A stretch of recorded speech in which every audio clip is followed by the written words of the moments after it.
Good evening. Welcome to matinee webinar. Today, we are talking about a special approach to manage troubling life events. And today we are this topic is presented by Mr. Matt and Mr. A, so that from USA. They're both working for EQ for Peace, intelligence, or emotional intelligence area. On behalf of you all, I am inviting Mr. May and Mr. Ray, both for this presentation. And both Mr. Matt and Mr. Ray, you are welcome.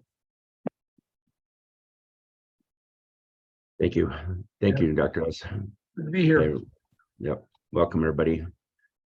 So we're talking about positive mental health today and managing troubling life events. And I personally am going through one right now. My mom is not doing well and not expected to live through the day or tomorrow, maybe.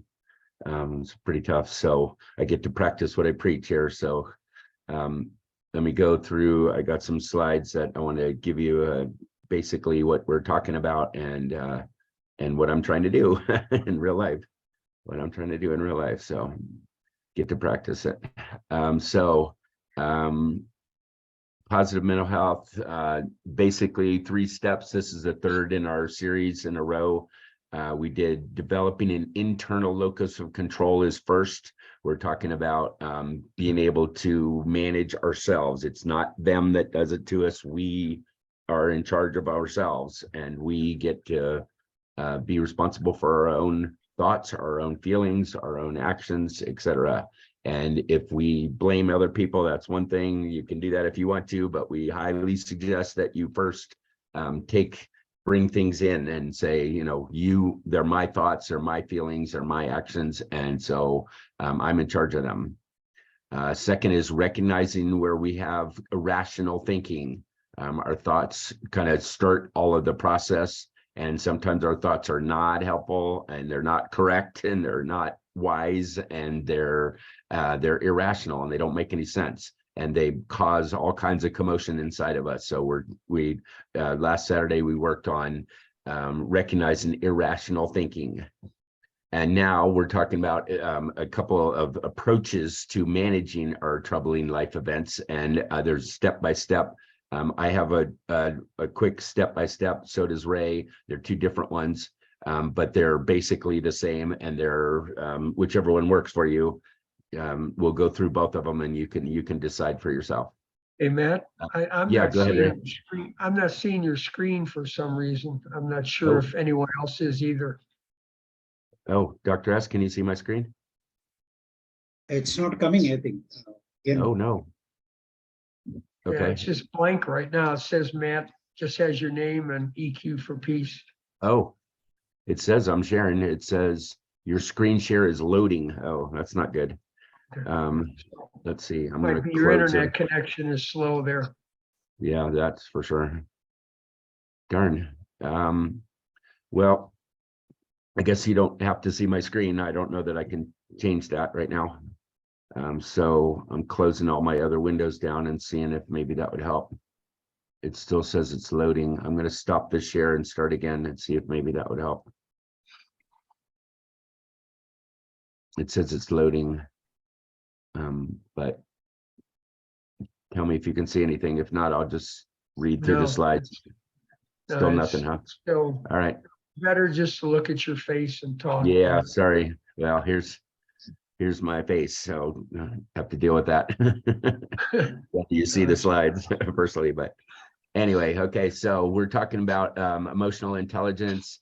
To start with is being understanding our own and other people's feelings and emotions, what's going on inside of us, kind of the basis of this whole thing. Then we are taking it and making it more practical towards strategies and practical applications for putting emotional intelligence to work in our lives, and we're calling it positive mental health. Mental health usually has kind of negative to it, but we're spinning it positive because that's how we do it. That's how you work ourselves. If we are in charge of ourselves, then we can be grumpy or we can be happy. We can think yucky stuff or we can think happy stuff. It's totally up to us. And whatever we decide to think, that's probably what we're going to feel, and that's probably what we're going to act on. So the biggest thing is, like I said, it's up to us, and we can spin it positive, all of it. And this is kind of step by step how to do that. And the goal is peace. The goal is peace. We're going for inner peace inside of ourselves, interpersonal peace between us, and social peace among us. And someday, if enough of us learn how to do peace, how to be peaceful and create peace in our lives, maybe we can have big peace in the world. Maybe Dalai Lama and some other folks think that's possible. I agree. That's the basis of our nonprofit called EQ for Peace. And we're trying to create inner peace inside of us first. It all starts within us. It all starts within us. So we're calling that positive mental health, and it's using emotional intelligence and positive psychology to spin things positive. It doesn't mean you ignore the negative. In fact, just the opposite. It's learning how to deal with our negatives so that we can have more positives. We got to be able to deal with our negatives, and that includes negative thoughts, negative feelings, negative actions. If we can deal with all that stuff, we can make them more positive on purpose. On purpose. One of the premises to the whole thing is that no matter what happens outside of us, we have the power to control what happens inside of us. That's a big deal. That's very, very, very good news.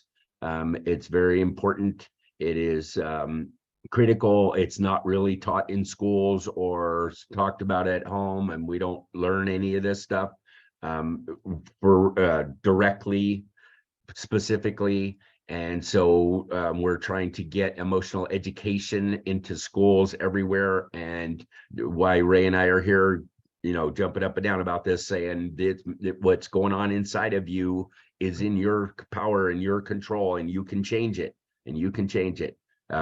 If you do some switches in your mind to think that it's not them that did it to me, people don't make me angry, people don't hurt my feelings, they just do what they do. What I think about what they did, that's where it comes. Now it's inside of us, and that's where we have the power and control to manage our inner world. I think that's the best news I've ever heard, actually. We have thoughts, we have feelings, right? And those are different, and they're both relevant, very, very relevant, but they're different. And most people deal with their thoughts some, but they don't deal with their feelings much at all. And our thoughts and our feelings notify, or inform our decisions. We make decisions on what we think and feel, and our decisions are then we act on what we decide to do, and that's where we get our results in our life. But all of it starts with our thoughts. All of it starts with our thoughts. So that's what we're talking about today. And last time, we're managing our thoughts. If we can change our thoughts, we can change our feelings, and we can change our life. So this simple process that I was going to show you, which I'll just tell you about, is based on CABT is what we call it. It's based on CBT. CBT is cognitive behavioral therapy. It's the most popular therapeutic methodology in therapy. Cognitive is your left brain, is your thoughts. Behavioral is your actions. And that's how they manage your therapy, right? Well, there's a big piece missing, and that's the affective side, cognitive affective, which means your thoughts and your feelings, because they're very relevant. They're happening 24/7, and we can manage both of those. So we've created cognitive affective behavioral therapy, CABT, with my mentor, Myron Doc Downing, PhD. Been working on this for 30-something years and adding the affective component to it. So just real briefly, the way we step through the approach is the events happen, stuff happens outside of us. We then decide what it means to us and about us, right? Event becomes a meaning. We put the meaning on it. Now it's inside of us. Events usually happen outside, but the meaning we put on the events when stuff happens is inside of us. Then we feel based on what meaning we put on it, and then we behave based on our thoughts and our feelings, right? So it's event, meaning, feeling, behavior, EMFB. Event happens, stuff's happening, whether we like it or not, 24/7, stuff's happening.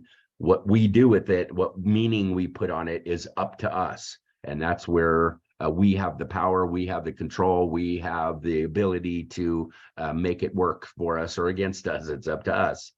That creates our feelings and our behaviors and our actions, etc. So a very simple little process, very powerful. We have a worksheet. I will share my PowerPoint at the end, which has the worksheets in it and this stuff that I'm talking about and what all of Ray is going to get ready to talk about. I hope it's helpful for you. The worksheet has changed a lot of lives, and it brings the outside inside and helps you deal with it. And it also brings our past events that happened to us that created us, or that we created ourselves out of, and all the events and trauma and everything that happened in our past, bring it up to the present. It shows you how it's affecting you and how it's still affecting you and what you can do with it. And then the bottom part of the worksheet is about how do you want to change it so that you can make positive actions, positive thoughts, positive feelings out of the events that happened to you. So to summarize, we're taking emotional responsibility first. We got to take emotional responsibility first. We got to say, this is me that's doing this. They're not doing it to me. I'm doing it to me. Then I have the power to decide. Second, we recognize our irrational thinking, stuff that we've thought, stuff that we is in our subconscious, stuff that we've been thinking our whole lives, whether it's true or not. And we recognize and correct, as Ray puts it. You become aware, accept that that's what I'm doing, and then the action is to correct it and go, no, I don't want to think that. I don't want to think that. I'm going to think this instead. And that gives us incredible power over our lives. And then third, we go through these quick little process to manage our lives, managing our thoughts. We are always at choice about what we think. And so we can choose wisely. We can choose love. We can choose peace. We can choose joy. And we can have a more positive life. So, and our call to action, mine is what I'm asking people to do is, most people don't know this stuff. So as you learn this stuff, please share it with somebody else. So each one teach one, I call it. So positive mental health is a new concept, and we'd like for everybody to know how to do it, because the more people that can create peace in their lives, again, we can have peace in our world, maybe. So sorry for the PowerPoint not working. I will, like I said, I'll share the link to it at the end. I'm going to stop now and switch it over to Ray, and he's going to give you a different perspective, but same idea. You're in charge. So go ahead, Ray. Thanks. All right, let's get there. Yeah. Okay. Yeah, All right, so we're gonna do step 3 today, positive mental health. Okay, and it's a step-by-step approach to managing troubling life events. Now, I always remember in math class, they used to always tell us, if you approach every new problem in the same step-by-step manner, you're more likely to get the right answer. And I think the same is true when approaching daily or troubling life events. Now, so the work I'm about to share with you comes from Dr. Albert Ellis, who created rational emotive behavioral therapy, REBT, and rational emotive behavioral education, which is what I used to do in the classroom, which REBE. Now, REBT and REBE are very big about teaching a process rather than simply giving advice to people. Because basically what we do in health education, which I taught, we give advice to people. We tell them how to live, how to eat right, how to exercise, and so forth. But the problem is, a lot of times people don't act on that advice. They're not in the right position mentally and emotionally to do that. And what this idea of teaching a process, it's like an old saying. It said, give a man a fish and he eats for a day. Teach a man to fish and he eats for a lifetime. Well, our goal in REBT and REBE is to teach someone to fish or to eat for a lifetime, to be able to learn how to take care of their life and feel better, as good as possible, regardless of what happens. One of the sayings I was taught was from Tao philosophy, It was advice is stupid because fools won't use it and wise ones already know it. I don't necessarily like the way it translates the word fools, but what makes people foolish is that they generate a dysfunctional amount of emotion. Okay. And that's pretty common for human beings to do that. By dysfunctional amount of emotion, I mean more than is necessarily helpful, more than they want to have, more than they know what to do with, and a type and amount that works against them instead of for them, as emotion is intended to. Now, what that does is it makes people increasingly more reactive. The more energy to move, emotion is really energy to move. The more energy to move you generate, the more reactive you become. You're hardwired to do that. And it makes you less what I call response able. I like to hyphenate that word because what it means is you're less able to respond in the best possible way.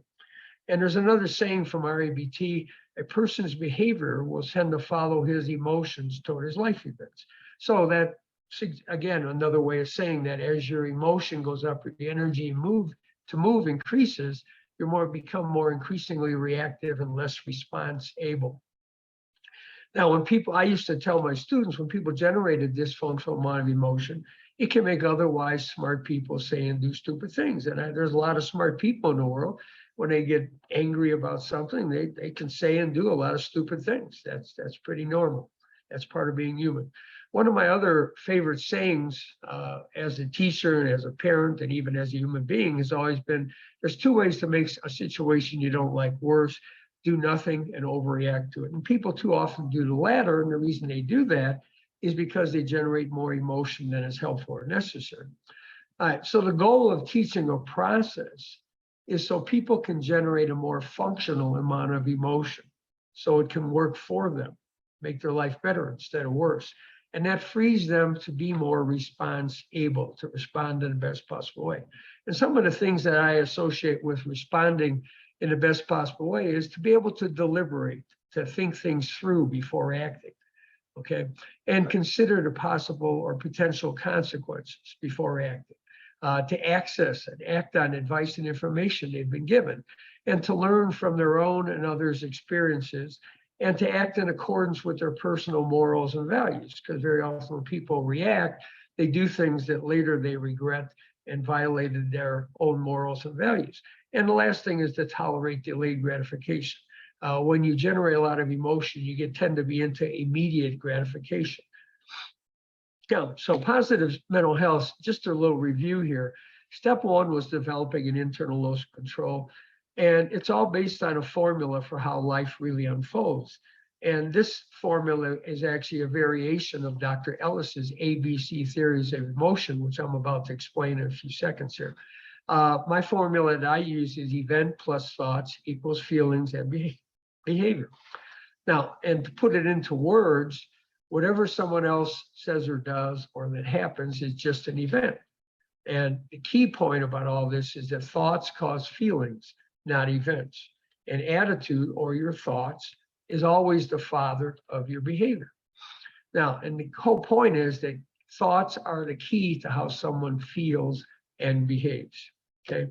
Now, what the important point about that is it's a fact of life that there's always more than one way to think about or look at anything that happens. Some ways will make us feel better, some will make us feel worse. Some will make it easier to deal with what we don't like, what's happening to us, and others will make it harder. So because we always have a choice how we want to look at things, there's multiple ways to look at things. Some of those make us feel better, some worse. And the way we think, the way we choose to think causes how we feel. Then we also say it's your choice how you want to feel. No one upsets you, you upset yourself. You're responsible for how you feel, not others. And if it's not others' jobs to make you feel better, it's yours, okay? Now, this formula is like a formula we all learned in algebra, A plus B equals C, where A is a constant, B is a variable. And if A stays the same and you change B, C changes. Well, Dr. Ellis's ABC theory of emotions is A stands for activating event, B stands for your beliefs about the event or possibly your others, yourself, and life, and C is consequences, or what you feel and do as a consequence of what you believe about the event, your others, yourself, and life. Now, and based on that ABC theory of emotions, he created a five-step process where A is the activating event, B stands for beliefs, C for consequences, what you feel and do as a consequence of what you believe about the event, others, yourself, and life. And D, step D, is disputing, okay, which is questioning and challenging what he called your automatic irrational beliefs, what Dr. David Amen calls automatic negative thoughts. He likes to say people have ant problems because they have all these automatic negative thoughts. And he talks about having an anteater. We talk about disputing or questioning and challenging those. And hopefully that becomes so automatic eventually, it kind of short circuits that irrational thinking and allows you to think more rationally. And step E is called effective coping statements, where you come up with some alternative ways of thinking or looking at things. Now, I've added some steps to Dr. Ellis's 5 steps. My additional steps are F stands for a functional amount of emotion. That's not necessarily a step, that's more of an outcome. And then G is to generate options. And I'll explain a simple model I have from Dr. Paul Hout, who's an REBT therapist.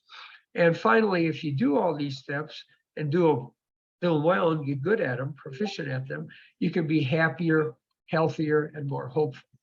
Now, positive mental health, step 2 was, excuse me, recognizing and correcting irrational thinking. Well, that's steps B and steps D in Ellis's 5-step process. Now, the 4 types of thinking that Ellis identified and named were demandingness, awfulizing, can't standarditis, and label and damning. Now, disputing that we talked about last time in part 2 was there are a bunch of ways to do that. One is to treat every thought that you have or comment you make as your personal theory or hypothesis about the way others, life, and you are or should be. And then the question is, does the evidence of everyday life support your theory or hypothesis, or does it challenge it or refute it in some way? Does it suggest a better theory? Another way to dispute is to simply ask, is that a fact or opinion? If I say, well, they can't talk to me like that, well, is that a fact or an opinion? That's an opinion, because the fact is they can talk to me like that. So the bigger the difference between your theories and hypothesis and reality, the more needless emotion you're going to generate, and the poorer mental health you're going to enjoy. So the closer you can keep your theories and hypotheses to reality, the better mental health you enjoy. The more you can think in terms of facts instead of opinions, the better mental health you're going to enjoy as well. Now, another thing we talked about last time was that a lot of times demands come in the form of questions. For example, 2 common ones are how dare they, or how could they, or how could this be happening to me, which is something a lot of people think sometimes. And unfortunately, the answer we teach is that the answer is easily, okay? Now, the other thing we do is teach a lot of simple and direct questions, and that's what I'm going to focus on today. Another step in disputing can be to use I messages, and the technique is called put your verbal behavior where you want your attitude to be. Practice talking the way you want to think. And the last part, a way of disputing, is to just come up with alternative coping statements and practice those so much that they tend to compete with your automatic irrational thoughts or automatic negative thoughts. Now, so this is kind of how it's a very simple process. And I'm going to go through each step right now, and then I'm going to do a demonstration. Excuse me. Activating event can be, identifying the activating event can be either step 1 or 2. You could start with that, or you could start with how you feel and what you've done and go back to the activating event. Now, events can be real time, they can be remembered, or it can be imagined. Now, the basic question is, what happened? Or what are you imagining might happen with the case of anxiety, which is a figment of imagination. Now, people like to think about it, people like to go on and on about what happened because they believe wrongly that the events that happen cause how they feel. So they like to tell a long story. In REBT, we listen for a while, but we like to cut that short because the most important part is getting to what you think or what you believe about what happened. Now, so it's really the beliefs they have about the activating event, others, themselves, and life that really determine how they feel and what they do. So that's where we really try to hone in on those beliefs. Remember, the thoughts cause feelings, not events, and attitudes always the father of behavior. Now, for consequences, it could be step 1 or 2, as I mentioned. Now, the basic questions are, how did you make yourself feel? Notice how I phrased it. How did you make yourself feel, as opposed to how did that make you feel? Okay, what, if anything, did you do? And then the next question would be what I call a functional disputes. Did that make things better or worse? How did that work for you? And what might have been your mistaken goal? I like to talk about mistaken goals sometimes because people often have mistaken goals. What that means is they have goals that they achieve something, but in achieving what they're trying to at the moment, it makes getting what they really want in the long run harder and more difficult, sometimes even impossible. Now, I like to use a visual sometimes when doing this kind of work. I call it a think, feel, do thermostat. And this is the way I set up the feel thermostat. You can be calm, or you can have concern or anxiety. You can have frustration, irritation, annoyance, or anger. You can have sadness or depression. You can have regret, remorse, or shame and guilt. And what I might do is use this visual to ask somebody, where do you think you are right now? Where do you think your feel thermostat is set right now? And have them pick a place. Now, the other thing we do is a do thermostat. It's based on that rule I had earlier. There's 2 ways to make something you don't like worse: do nothing and overreact to it. And the idea is you want to respond in the best possible way. Well, I might use that model and say, well, were you responding, or were you perhaps reacting or overreacting? Okay. Now, as far as mistaken goals, there's a model by Dr. Rudolf Dreikurs, and he basically said there were 4 mistaken goals: attention, power and control, revenge, avoidance, and failure. And then I added one to his model I call withdrawal, avoidance, relief, because a lot of times what people do, their behavior is intended to get some temporary relief from the way they feel. Now, 2 that really come up with interacting with other people are often power and control and revenge. So I might even share, if somebody said, what's a mistaken goal? I might give them 5 mistaken goals. And does any of these sound like one you might have? Now, beliefs is step 3. So you try to identify what your beliefs were, your automatic, irrational beliefs. Now, the basic questions are, what were you thinking? What were you telling yourself? Or what was going through your head at the time that might have caused you to feel the way you did and act and say and do what you did? Now, remember, there are 4 basic types of irrational thinking Ellis identified: demandingness, awfulizing, can't standarditis, and label and damning. Now, the demandingness is based on the idea that I have a think thermostat model where there's 3 basic ways to look at anything. You could not care about it, you could want, prefer, and desire it, or you could think you need it, it's a necessity, and demand it. And one of the key components of Ellis's theory is that the mistakes people make are caused by the fact that they start to think they need things they simply want, start to treat simple preferences as necessities, and start to demand what they simply desire. Okay. Now, and what that does, it sets the stage for them to feel anxiety instead of concern, anger instead of simple frustration, irritation, annoyance, depression instead of sadness, and shame and guilt instead of regret or remorse. Now, when they make demands, they tend to use verbs like need or need to, have to, can't, should or shouldn't. And we jokingly talk about people shoulding on themselves, shoulding on others, and shoulding on life. And as opposed to if you make express wants, preferences, desires, you might use verbs like want, like, rather, prefer, wish, or appreciate. For example, some people, one of the demands that make people feel depressed is to say, this shouldn't be happening to me, as opposed to saying, I wish this wasn't happening to me. They say, I wish this wasn't happening to me. They're more likely to be sad, which may be unavoidable. Sometimes that is in life. As opposed to if they say this shouldn't or can't, meaning it can't be happening to me, that means that would cause them to be more likely to feel depressed. Now, I like to use a chart to brainstorm demands. I used to put this when we would do activities in class and try to brainstorm what somebody might be thinking in a situation. I would put this chart up on the board. And basically, you take the different verbs that you can use when you make demands, and then you connect them with the pronoun, depending on what feeling and who you're making demands of. If you're making demands of others, you use they, you, he or she. For example, how dare they talk to me like that? Okay, if you making demands of yourself, obviously how dare they would fit, or how dare would fit, but how could I have done something like this? Or you could say, how could this be happening to me or to us? Okay, which would be a demand of life. Now, awfulizing, basically, this is the think thermostat model for awfulizing. There are a lot of things in life that are unpleasant, inconvenient, uncomfortable. The mistake people make is start telling themselves what's happening is awful at that moment, like the worst possible thing that could happen. Now, I'm not about to try to tell someone where to set their think thermostat. Everybody has to choose that. But what we can tell you is that by where you choose to set your think thermostat, there will be predictable emotional and behavioral outcomes. Okay, for example, if you set it at awful, instead of unpleasant, inconvenient, uncomfortable, you're more likely to get angry or to be depressed instead of simply frustrated, irritated, or annoyed, or to feel sad.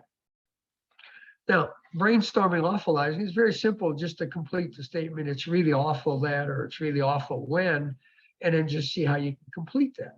And very often, if I'm working with a student, I might say, yeah, I might actually complete this statement for him and ask them or her and ask them, does this sound familiar to you? And very often they'll say, yeah, that's exactly what I'm thinking. So, because it's very predictable what people tend to think. Now, the third type of thing is called I can't stand it. And this is the think thermostat model for that.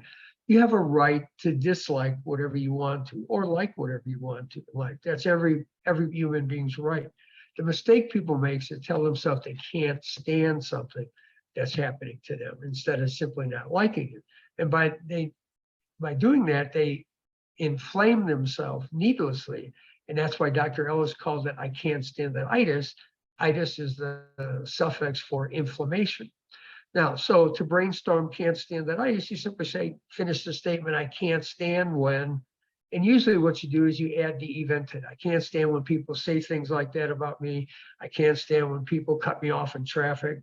Okay, and sometimes people use an alternative to that or a variation of that. I'll just die if they say one more thing about me. So that's another version. Because when you say you can't stand something, what you're really suggesting is I'm going to die or go crazy if this happens. Okay, and part of the way of disputing that or challenging that is, are you going to die or go crazy just because of that? Just because someone says something about you that you don't like? Now, and the last type of thinking is called label and damning. You can label and damn others or yourself, but what people do is you have a right to dislike your own or other people's behavior. The mistake people make is to label and damn the person, which is basically to condemn the doer and instead of the deed. And it's like saying an apple's bad just because it simply has a bruise on it. That's one of the metaphors I think explains it. Now, to brainstorm those, you simply can take a phrase like, well, they're stupid or an idiot or jerks or whatever for whatever they did, and you add the behavior to that. Or I'm stupid or an idiot or jerk for failing that test or something. So whatever behavior or whatever event, okay? Or do it in the future tense, I'd be stupid to let them get away with that, which is a very common thought people have when they're seeking to get even with people. Now, so step D is disputing, and basically that means questioning and challenging, and that's step 4, okay? Now here's a couple simple ways, simple direct questions I like to ask when disputing different types of demands. For example, if you have what we call a perceived need, where you're telling yourself you need something you simply want, prefer, and desire, I might say, you need air, water, and food. That's a fact. Okay, you'll die in minutes, days, or weeks without them, which is also a fact of life. So do you need that like you need air, water, or food? Do you need that, or would it just be nice to have? A lot of things are nice to have, but you don't need them in the same way you need air, water, and food. Now, Maslow had a hierarchy pyramid, but the important thing about that pyramid, he used the word needs for all those different levels, but the important thing is he didn't put them all at the same level. Air, water, and food was the bottom of the pyramid, the most basic. And then up above that was love and belonging and a lot of other things. So the question is, you know, even he made a distinction as far as by creating levels that things aren't all the same. You don't need some things as much as you need other things. I would say many things are just simply wants, preferences, desires, as opposed to true needs like air, water, and food. So do you need that or just want it? And it's okay to want it. That's your right as a human being to want whatever you want. Okay, now disputing demands of others, you can simply ask questions like, why do they have to? If you say, well, they have to be nice to me. Well, why do they have to? They have to, or you just want them to. And unfortunately, the only correct answers are they don't have to. People don't have to do anything. They can do whatever they want to. They don't have to, I just want them, is the correct answer. And they don't have to do anything. Now, or if you're doing can't, like they can't, or they shouldn't talk to me like that. Well, why can't they? You know, right in front of you, you have evidence that they just did. You know, they just said something you don't like. That's evidence that your theory is not very good. It's a bogus theory because you're saying they can't and they just did it. Okay, so the evidence does support that theory. So why can't they? They can't, or you just don't want them to, because it's okay for you to not want them to. I don't want people to say things about me either. And the only correct answers are they can, I just don't want them to, they can do anything they want to, basically. Now, disputing awfulizing, you simply pose, why is it so awful? Is it awful or just unpleasant or possibly inconvenient or uncomfortable? And hopefully the answer you arrive at is it's not awful, it's just unpleasant, inconvenient, or uncomfortable to some degree. Now, as far as can't stand it, why can't you stand it? Because when you say you can't stand something, it implies you're going to die or go crazy. Are you going to die or go crazy just because of that? Or you can't stand it, or just simply don't like it? You have a right to not like something. That's your right as a human being. And the only correct answer is I can't stand it. I can stand it. I just don't like it. I'm not going to die or go crazy just because of that. Now, as far as disputing, label, and damning, so why are they whatever you said they were? Stupid, a moron, a jerk, just because they did that one thing. They're stupid or just did a stupid thing. They're an idiot or just did an idiotic thing. They're stupid or a moron or an idiot or just did something you didn't like, which you have a right to not like what they did. But why does that make them what you're calling them, the label you're slapping on them? And hopefully you arrive at the answers. They're not stupid just because of that. A lot of smart people do stupid things. They're not stupid, they just did a stupid thing. They're not stupid, they just did something I didn't like. Okay, and I have a right to not like that. All right, so I want to do a little quick demonstration here. And I picked something very common. For example, the activating event. Someone says something about you that you didn't like. Okay, that's the event. Now, somebody might like to go on and tell me the whole story about what they said and how they said it. That's not important. The important thing is getting to what you think about it. Okay. Now, so I then would ask you, how did you make yourself feel? Well, I would expect you possibly to say hurt, but very often people say angry, because anger is a secondary emotion. Very often it's preceded by hurt, but people can go through hurt or fear or anxiety very quickly and end up at anger very quickly. That's a secondary emotion. And very often that's the only one that they'll be able to acknowledge and be aware of. And then I would ask, what, if anything, did you? Well, you might say, well, I said something nasty back. Okay. And then I would ask a simple question, did that make things better or worse? And I would hope if I said, well, that just made things worse, because then they said a whole bunch more things.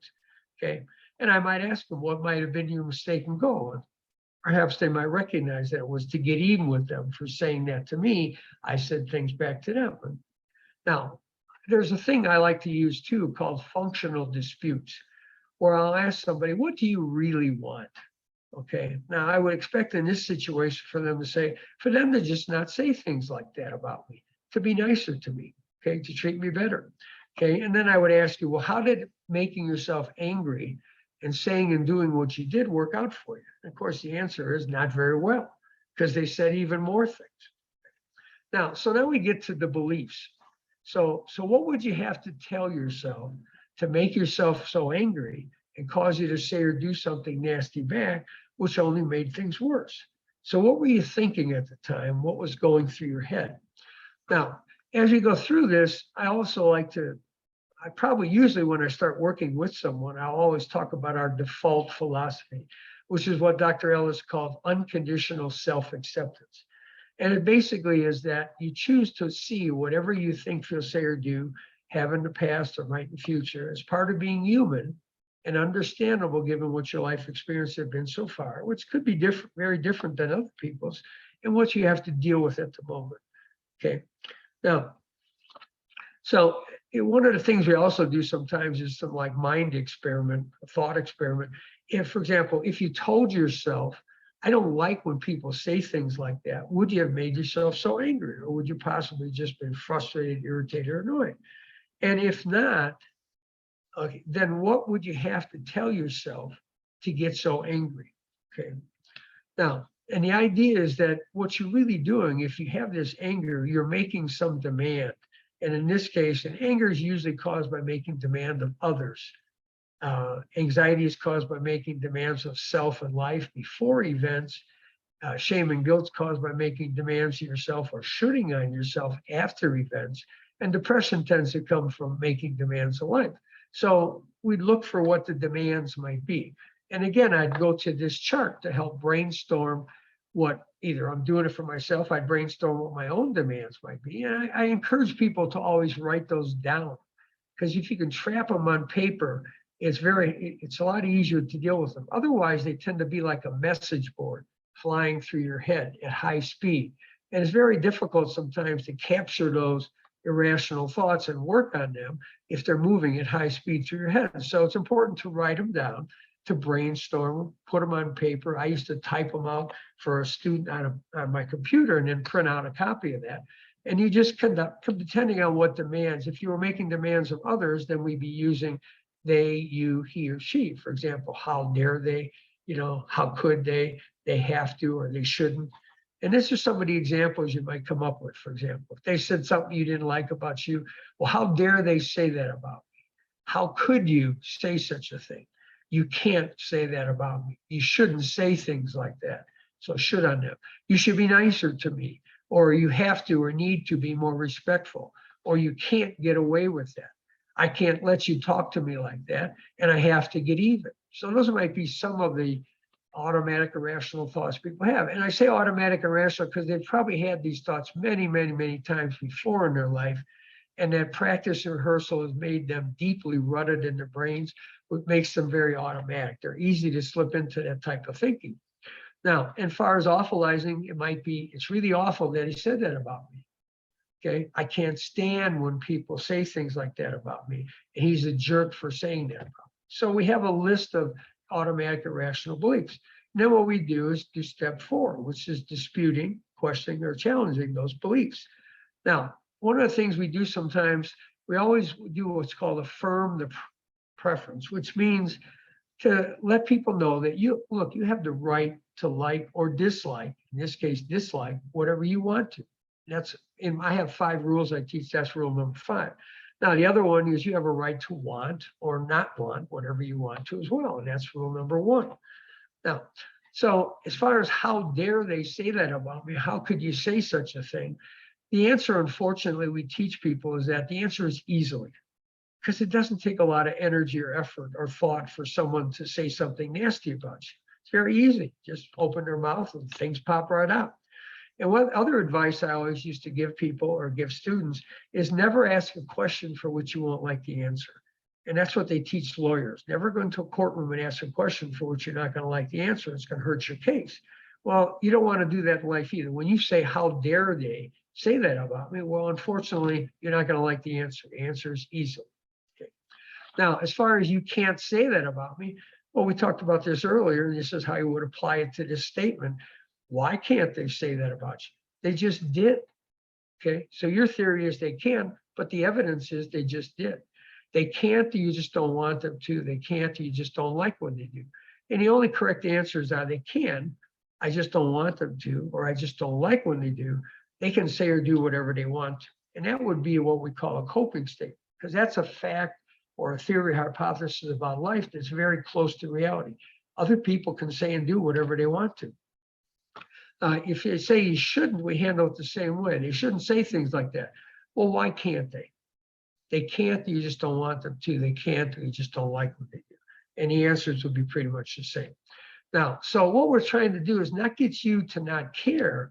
We're just trying to get you to turn your think thermostat down from making demands and saying somebody can't do something or shouldn't, which cause you to be angry, down to don't want. Okay. Like, I don't want people to do that. So now they are, so you'll be frustrated, irritated, or annoyed. But when you tell yourself they can't or they shouldn't, now there's a bigger difference between your expectations and reality, and you're more likely to generate anger instead. Okay, now as far as they should be nicer to me. Well, why do they have to be? Okay, they have to, you just want them to be. They have to, or you just would like them to be. And the only correct answers are they don't have to be nicer. They don't have to, I just want them to. They don't have to, I just like them to. And they don't have to do anything. No one does. My grandfather used to always say, you don't have to do anything except die and pay taxes. So he was half right, because a lot of people in the US don't pay taxes. Or if you say they have to be more respectful. For example, this is something a teacher might say a lot. Those kids have to be more respectful. Well, I would say, look, it'd be nice if they were. You have every right to want them to be respectful. But why do they have to be respectful? They have to, you just want them to. They have to, or you just like them to. And the only correct answer is that they don't have to be more respectful. Okay, they've proven that they're not going to be. And they don't have to be, I just want them to be. They don't have to, I just like them to be. They don't have to be anything. Now, again, we're just trying not to get you to not care about what somebody else says or does, but get you to tone your think thermostat down a notch from have to or shoulding on someone, making a demand of them, to simply saying, I don't like that, I don't want that, which would cause you to generate frustration, irritation, and annoyance instead of anger. Now, as far as they need to be more respectful, what you're really saying is, I need for them to be more respectful. That's a way of kind of translating what you're really saying. So why do you need them to be more respectful? You need air, water, and food. You'll die in minutes, days, or weeks without them. Are you going to die if you don't get their respect? Do you need their respect or just want it? Do you need it, or would it just be nice to have? Okay. Now, again, you're trying to tone it down from thinking you need something to simply want, because the greater the difference between your expectations and reality, the more emotion you're going to generate, perhaps needlessly. So if you start to treat a simple want, like people to be respectful, as a need, you're going to be more likely to get angry and then overreact instead of simply be frustrated, irritated, annoyed, which that's energy to move, but you're still relatively free to respond in the best possible way. Now, as far as you can't get away with that, well, why can't they get away with it? They just did. So that theory, you can't get away with that, or they can't get away with that, that's not a very good theory hypothesis, because the evidence is that they can't, and they just did. So they can't, or you just don't want them to. They can't, or you just wouldn't like them to. Okay. Now, I can't let them get away. Well, why can't you? You could if you want to. You can do whatever you want to. Okay, you can't or just don't want to. And it's okay to not want to, or to want to get even with somebody, or try to keep them from doing something again. You can't or just wouldn't like to. Okay, now I have to get even with them. Okay, this is a common thought people have a lot, which causes them to have the mistaken goal of revenge or sometimes power and control. Well, why do you have to get even with them? I can understand you wanting to get even with them, but why do you have to? You have to or just want to. You have to or just would like to. And the only correct answers are, you don't have to, you just want to. You don't have to, you just like to. You don't have to do anything. Okay. Now, as far as awfulizing, you would say, why is that so awful? If somebody said something about you, is it awful or just unpleasant? And hopefully you realize it's not awful, it's just unpleasant. Certainly not the worst possible thing that could be happening to me, because there's a lot worse things that could happen. My grandfather and grandmother used to always say it could always be a lot worse, because they grew up in the Depression, went through the World War I, Depression, World War II, and Korean War. And when about the time I came along, they were in the middle of the Korean War in 1950. So they would always tell, hey, you don't know how bad things can get. It could always be a lot worse. And that's true. There are a lot of worse things that could happen. Even when someone's dying, that could be a lot worse. It could be you. Okay. That sounds kind of cold, but that's in fact just a reality of life. So you're trying to not get people to not care about something. Just get them to turn their think thermostat down a notch from awful, which would cause them to get angry in this case, to unpleasant, where they might just be frustrated, irritated, or annoyed. Now, as far as can't stand when people say things like that, why can't you stand it? that means you're going to die or go crazy when you say you can't stand something. So you can't stand it or just don't like it. You truly couldn't stand something, you die or go crazy. You're going to die or go crazy just because someone said things about you. And of course, the only correct answers are I can stand it, I can stand it, I just don't like it. I'm certainly not going to die or go crazy just because someone says something about me. So again, you're trying to tone their thermostat down a notch from can't stand it, which would cause them needlessly inflame them and cause them to be angry, down to I don't like it, and just be simply frustrated, irritated, or annoyed. If you can get down to don't care, that's fine, but that's not necessarily the goal. Now, and as far as label and damning, if you say they're a jerk for saying that about me, why are they a jerk just because of that? Okay, they're a jerk or just did a jerky thing. A lot of people do jerky things, but that doesn't make them a jerk in every way. In other parts of their life, they can be very nice people.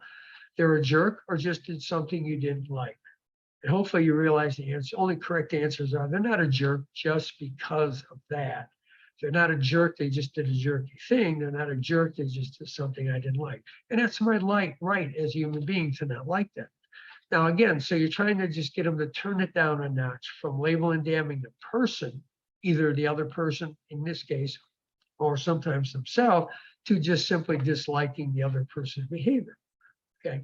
Now, as far as effective coping statements, that would be step 4. And so we basically, the question is, what could you think or tell yourself instead to allow you to generate less emotion and free yourself to respond instead of react to this situation? And here's some examples, some coping statements I might suggest. No one upsets me, I upset myself. It's my choice how I want to feel, not theirs. Okay, what they said is just an event. In other words, it's my thoughts cause how I feel, not them. They can say whatever they want to. I can't control what other people say or do. The only person I control is me. One of the problems, reason people get upset needlessly is because they try to control things they can't. Okay, there's that old serenity problem. Give me the courage to change things I can, the serenity to accept things I can't, the wisdom to know the difference. Very often people try to control and change things that they can't, like what other people think, feel, say, or do, especially after it's happened. Once it's happened, you can't change it, okay? Now, the only person I control is me. Another one might be it's not that big a deal to counteract awfulizing. And to counteract can't stand it-itis, I might say I survived worse, okay? And the other one I like to use is over and done with. You know, it's done, it's over. They said it, it's over and done with. Not much I can do about it. Okay, can't change it, can't change history. All right, now, hopefully if you did all these steps, as I've demonstrated, you'd end up with what we call a functional amount of emotion. But the important thing to keep in mind is, because all these thoughts tend to be automatic and irrational, which means you've done them many times before, even after doing this work, you might very well slip back into being irrational about it, thinking irrationally and generating more emotion as necessary. That happens all the time. People calm down and then a few minutes later or an hour later, they're back to disturbing themselves about something needlessly. That happens because you have ruts in your brain. I'll talk about that in a second. Now, so the whole idea is to get you to go down from being angry, which will serve no purpose, okay, to being frustrated, irritated, and annoyed. Or if you can get down to being calm about this and not generating any emotion, that's wonderful, but that's not necessarily the goal. Okay. Now, and then generate options is the next step. And I like a model or paradigm that Dr. Paul Houck, who's an REBT therapist in Davenport, Iowa, in the United States, he came up with this simple paradigm that when you don't like a situation, you always have 4 basic options. Problem solve and assert yourself. Tolerate with disturbance, which is what a lot of people do. They put up with a person's behavior and they get all upset about it. Or you can choose to tolerate, put up with it without disturbing yourself. And the other option is just simply leave a situation, leave a relationship, leave a job, leave a city, whatever. Okay. Now, a cautions about tolerating though is you get what you tolerate. And question you always have to ask is, if I tolerate this, what reason does the person have to change their behavior? Okay. Now, to problem solve, people need to be in the best possible mental and emotional place. And that's what a lot of people aren't. And that's why they react instead of problem solving. Problem solving is a way of responding in the best possible way to a situation. Okay. And that's what this process is designed to help people do, get in the best possible mental and emotional place so that they're free to respond to things instead of react or overreact. Now, the best way to assert yourself is with I messages. Okay, now there's a difference between I messages and U messages. Those are the two basic types. And U messages include demands, which is what makes people get angry in the first place. Orders, threats, criticism, lecture, put downs, name calling. They're also called solution messages because they try to take away a person's right to choose. You're saying, shut up. So in other words, you're trying to say, you don't have the right to talk. I'm telling you to shut up. You have to do what I say. That's a demand. So that would also be called solution message. And people don't like to have someone try to take away their right to choose, to think, feel, say, and do whatever they want to, which is why U messages tend to be very ineffective. Now, remember, you can't control what others think, feel, say, or do. You can only control what you think, feel, say, or do. And the more you try to control what others think, feel, say, or do, the more you'll find to get upset about, and the more out of control your life will feel. The more you focus on what you do control, which is what you think, feel, say, and do, and that's a big enough job for most people, the more in control your life can feel. Now, iMessages basically do that. iMessages simply start with I. You force yourself to start with I. Okay, so it's a form of impulse control, where instead of just normally going with your automatic irrational beliefs, which might be shut up, sit down, whatever, you start with I, and then you use verbs like want, wish, would like, rather, prefer, appreciate, and you simply give others information. For example, what you don't like. I don't like it when you say things like that about me, and what you don't want or what you might want. I'd rather you be nicer to me. I'd rather you speak more respectfully to me.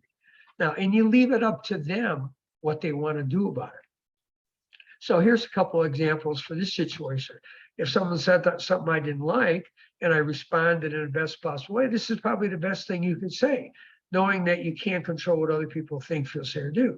I know you can say whatever you want to, but I don't like when people say things like that about me.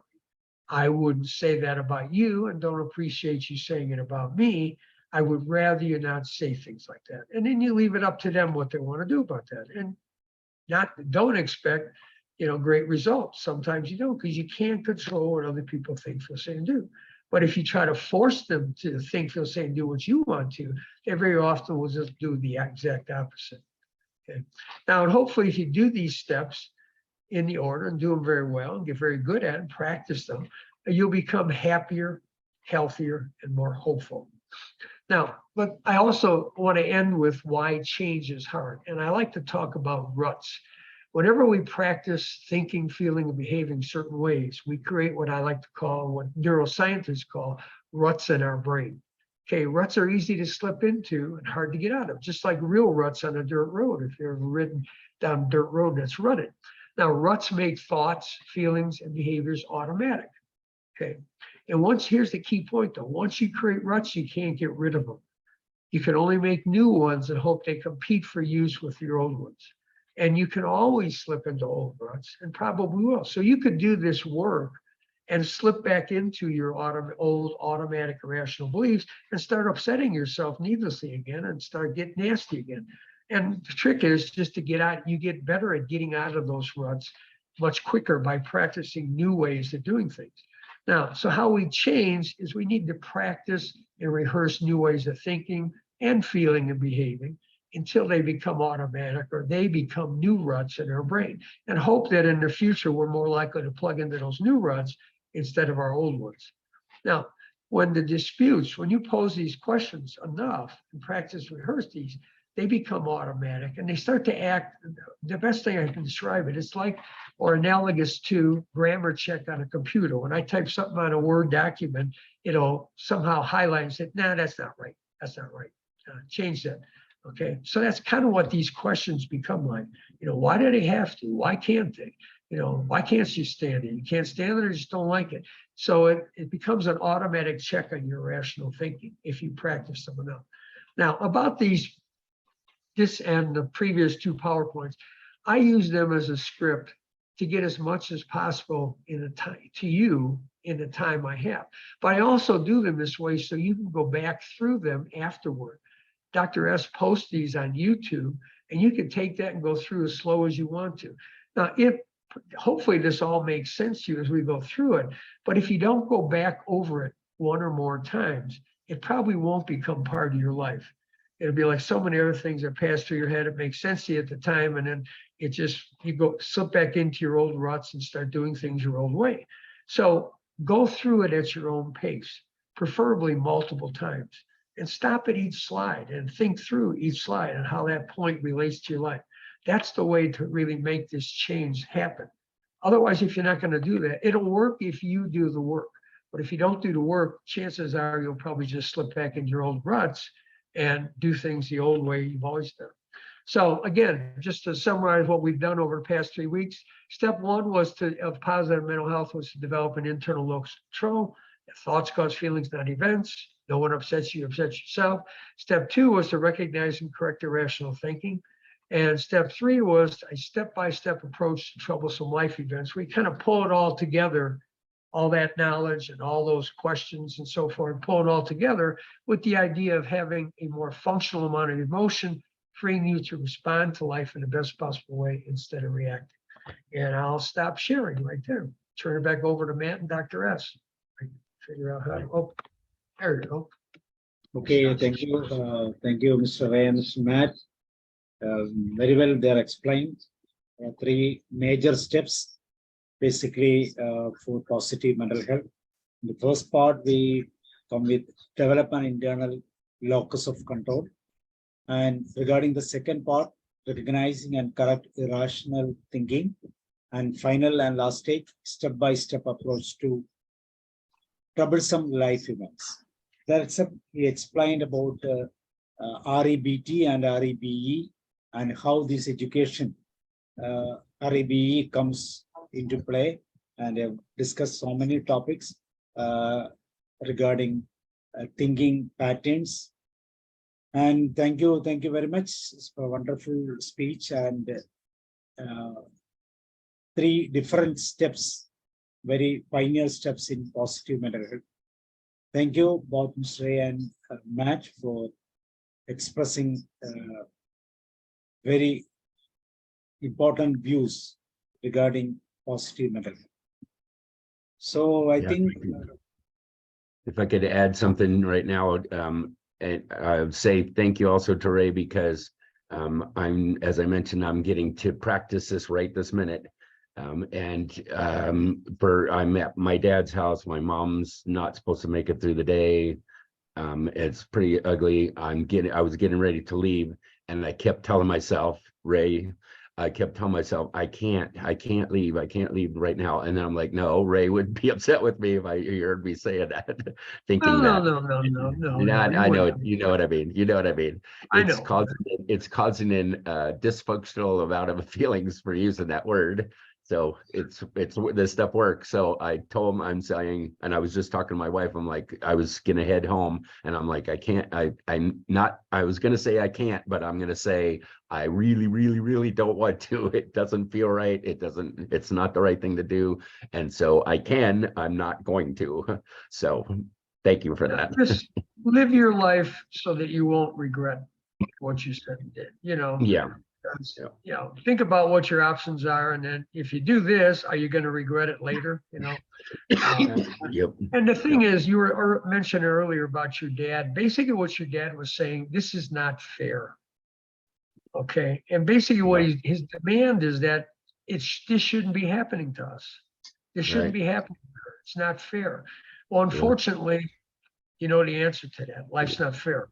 Yeah, it's happening. Very often, good people suffer bad things. That's just the way it is.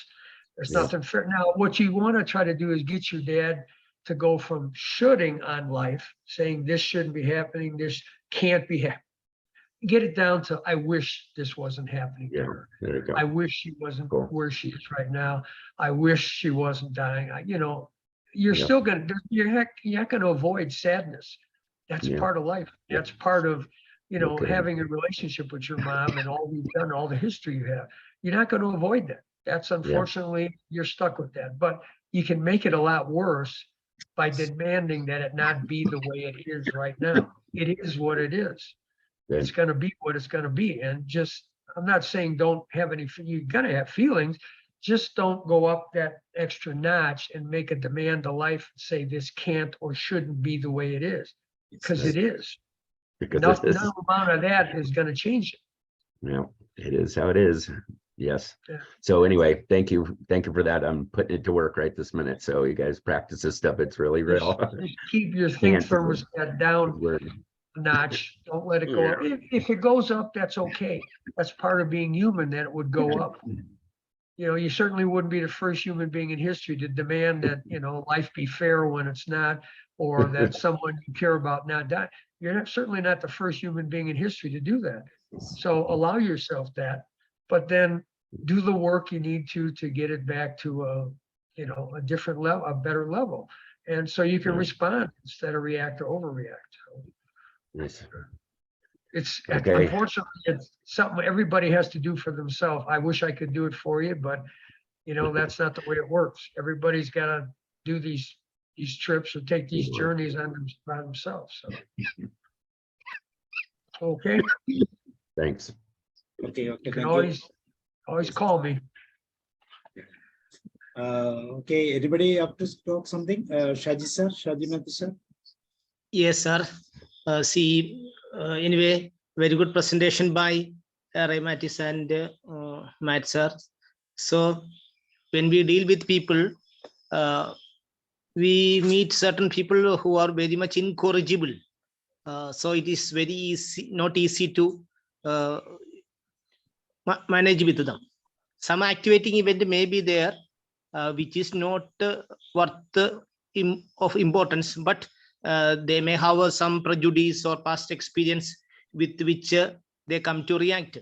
So they come with a nasty back. They are easily hurt or angry. They may have some kind of revenge in a way. So very difficult for us to get even with them, with him. Their behavior may be jerky. So we can't control how they think, what they think in a way. Only hope is that we should be happier, healthier, hopefully in our behavior. They may have certain ruts which are very automatic, and it is difficult to get rid of them. So in a way, to make the change is very hard. We have to practice new and rehearse new ways to deal with certain people like that. Certain things we have to learn automatically. Then our behavior will become automatic by that positive, in a positive way. Then only we will be able to manage with them. So to have positive mental, as you said, internal locus of control, and we have to manage with our irrational thinking, or they may come with their irrational thinking. We will have to show our rationality. So a step-by-step approach may be necessary. Okay, anyway, thank you, sir, for your very good presentation. Thank you, Sabu sir. Okay. You know, the only thing worse than them saying something you don't like is for you to give them control over your emotional destiny for minutes, hours, days, and week after that. So they're gone, they're having a nice life, and you're sitting around stewing in your juices about what they said to you, you know, a week ago. Well, then they have control over your life. You don't want to give that to them. That's what the problem with having an external locus of control is. When you think they made me feel bad, you give them power they don't have. And you give away the real power you do have. Now, the other thing I would mention to you, we didn't talk about it today, there's a thing called unconditional other acceptance, which means I choose to see what other people think, feel, say, and do, even if I don't have to like it or agree with it. I choose to see what they think, feel, say, do as part of being human and understandable given what their life experiences have been, which may have been much different than mine. You know, and I always like to say that if everybody came with a movie and we watched a movie, see the understanding the way they are. And chances are the answer to that is yes. So some of these people who are nasty, there's probably a reason why they're nasty, okay? And that doesn't mean you have to like it or agree with, but it helps temper your emotional response to have what we call unconditional other acceptance. And the other thing is that model by Dr. Paul Hauck that works perfectly for what you're talking about. You know, you can problem solve and assert yourself, but don't have any hopes that that's going to be successful. Or you can tolerate with disturbance, which is not a good thing to do. Tolerate without disturbance. You know, and they can say whatever they want. You know, that's their choice what they want. Or, and then you could leave. Just get away from those people. So that's a great paradigm for dealing with things. What your options are. Okay, sir. Thank you. Some reason may be there. Unconditional other acceptance is a way of that can be practiced anyway. Thank you, sir. George sir, are you here?